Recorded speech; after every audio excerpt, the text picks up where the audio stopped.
New at 5 tonight, the police officer shortage in the city of Atlanta is getting worse. We've learned 23 additional officers have told the chief they're quitting. Residents are left hoping that the city closes the revolving door and hires enough cops to keep them safe. Fox 5's Morris Diggs has a closer look at this severe shortage. He joins us now live. Morris?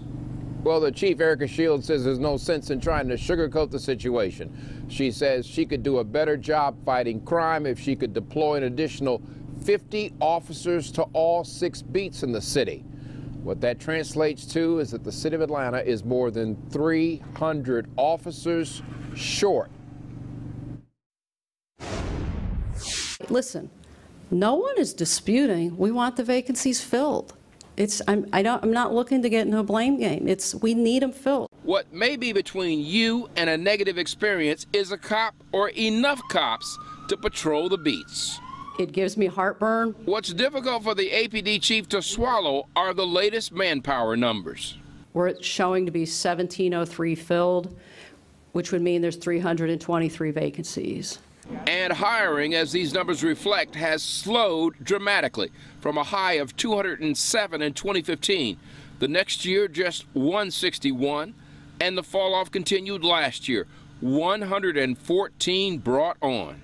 I can't tell you how many community members are talking about cars being stolen and broken into. One of those citizens spoke to me after hearing some more disturbing news. 23 more officers just announced they're leaving the APD. What would you tell any of your friends who are thinking, look, I don't see the police department growing, I'm a little concerned, I see these gas station crimes? What would you tell them?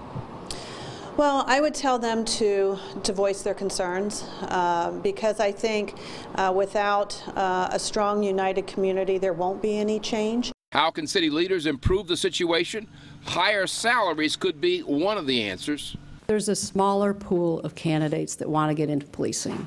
So what happens is right now APS and Sandy Springs pay more than APD. I'm losing to local agencies. You give me those 300 officers and I shoot 50 to each zone, does it make a difference? Yes. And Chief Shields says what she's experiencing is happening across the city. There's just a smaller pool of folk who want to be police officers. With that smaller pool, you heard it right. The Atlanta public school system, which just created its own police department, they're paying more than the big city of Atlanta. That's a message I think, of course, the city council needs to hear. The city council approves the budget, the purse strings in the city.